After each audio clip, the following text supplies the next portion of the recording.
ሰላም ቤተሰቦች ዛሬ በአዲስ ቪዲዮ መጥተናል። ዛሬ የምናየው እንግሊዝኛ ቋንቋ ለማዳበር የሚጠቅሙን ብዬ ካሰብኳቸው ሶስቱን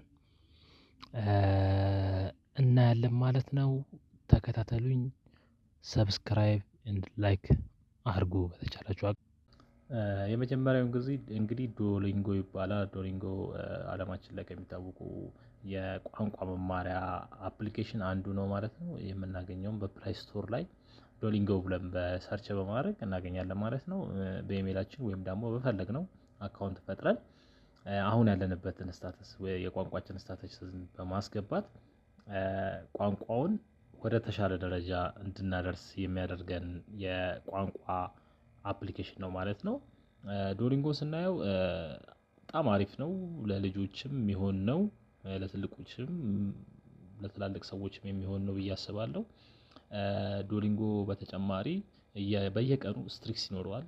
15 ደቂቃ 20 ደቂቃ እንድንማር ኖቲፋይ በማድረግ እኛን እንድናውቅ ያስተምረናል ማለት ነው። የፈለግነውን የዓለም ላይ የሚነገሩ ቋንቋዎችን በዱኦሊንጎ መማር ይቻላል ማለት ነው።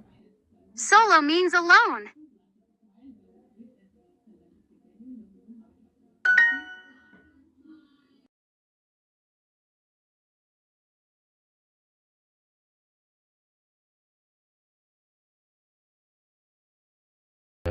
ሁለተኛው ደግሞ ፕራክቲካ ይባላል። ይሄ ኤአይ ፓወርድ የሆነ የእንግሊዝኛ መማሪያ አፕሊኬሽን ነው። ሌላም ቋንቋዎችን መማር እንችላለን፣ ግን ይሄ ለየት የሚያደርገው የፕራክቲካ የሚባለው አፕሊኬሽን ያለብንን ግራማቲካሊ ሊሆን ይችላል ስፔሊንግ ኤረርን አውጥቶ ይነግረናል ማለት ነው። ፕራክቲካል ለማውረድ እንግዲህ ፕላይ ስቶር ላይ ፕራክቲካ በማለት የሚመጣው ይሄ የምታዩት በምስል ላይ ማውረድ ነው። ከዛ በኋላ በጉግል ወይም ደግሞ በኢሜይላችሁ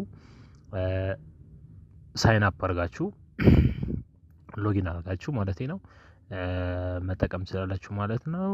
ፕራክቲካል ለየት የሚያደርገው እንዳልኳችሁ ሞር ግራማቲካል ላይምና በየቀኑ ራሳችሁ ከእንትን ጋር ከኤአይ ጋር እንድታወሩ ያደርጋችኋል ማለት ነው። እንዲሁም ያስተካክላችኋል። ማለት ያለባችሁ ግራማቲካሊ ኤረር ከሆናችሁ ኤረር እንዳለው ነግሯችሁ እንደዚህ ለማለት ፈልገህ ነው ወይ እንደዚህ ለማለት ፈልገህ ነው እያላችሁ ይረዳችኋል ማለት ነው።